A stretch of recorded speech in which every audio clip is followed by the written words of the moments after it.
तो ये 1850 का वह कालखंड था कि जब अंग्रेजों ने भारत में अपने व्यापारिक स्थिति को सुदृढ़ करने के लिए भारत में रेल लाइन का विस्तार किया। तो कुछ विद्वानों का मत है कि भारत में जब रेल नेटवर्क बिछाया गया तो लोगों की कनेक्टिविटी बढ़ी, यानी कश्मीर से लेकर के कन्याकुमारी तक और अरुणाचल प्रदेश और असम से लेकर के बोलन दर्रे तक भारत एक सूत्र में बनता चला गया। और भारतीयों को अब उसके बाद जब डाक व्यवस्था की शुरुआत अंग्रेजों ने भारत में की, उसके बाद बिजली के तार जब भारत में बिछाए गए, ये सारे कार्य वो व्यापारिक फैक्ट्री के तौर पर कर रहे थे अंग्रेज। और लेकिन इसको बाद में भारतीय कनेक्टिविटी के तौर पर देखा गया और इसमें देखा गया कि भारतीयों को अपनी बात एक जगह से दूसरी जगह पहुंचाने में और सहायता प्राप्त हुई इन सब चीज़ों से। और इससे भारत में एक एकीकरण पैदा हुआ और इस एकीकरण के साथ में ही हमारी भारतीयता की भावना पैदा हुई और पूरी जो भारतीय उपमहाद्वीप है, ये पूरा उपमहाद्वीप एक सूत्र में बंधता चला गया और कहीं ना कहीं इसमें राष्ट्रीयता की भावना ने जन्म लिया। और आगे जाकर के जब ये स्थिति और प्रगाढ़ हुई तो हम इसमें राष्ट्रीय आंदोलन का उदय देखेंगे।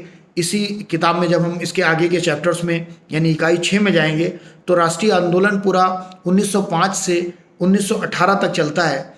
तो ये बहुत ही इंटरेस्टिंग चैप्टर है। उसके बाद जन राष्ट्रवाद का प्रारंभ होता है जब एक्टिवली महात्मा गांधी भारत की राजनीति में सक्रिय हो जाते हैं और असहयोग आंदोलन यानी 1919 से लेकर के 1939 तक, 1939 वह कालखंड था जब सुभाष चंद्र बोस और महात्मा गांधी के बीच जो विवाद हुआ था अध्यक्ष पद के लिए, तो वो बहुत ही इंटरेस्टिंग पॉइंट है वहाँ तक। तो ये जन राष्ट्रवाद के युग का प्रारंभ उसके बाद हम इस पाठ में पढ़ेंगे।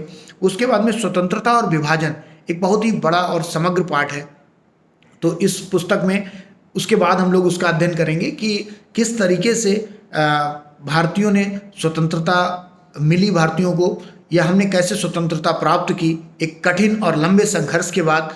उसमें कौन कौन सी स्थितियाँ आई, कौन सी स्थितियाँ हमारे हित में थी और कुछ ऐसे कारण रहे जो हमारे लिए अहितकारी, भविष्य में अहितकारी सिद्ध हुए।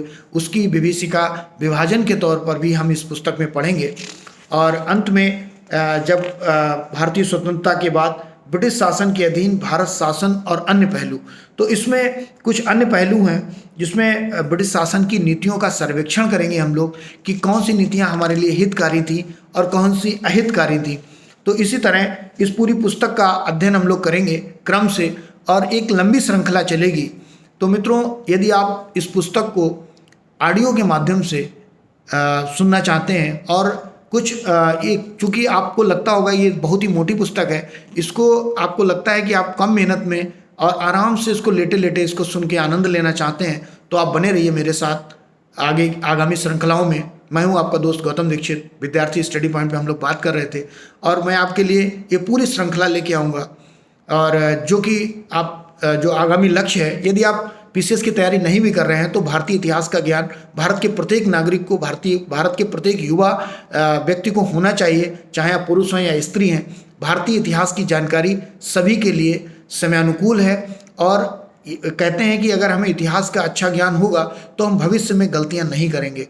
यानी इतिहास हमें सिखाता है कि हम भविष्य में किस तरीके से हमें बर्ताव करना है। तो मित्रों, मिलते हैं आगामी किसी अगली मज़ेदार वीडियो में इसकी अगली श्रृंखला के साथ।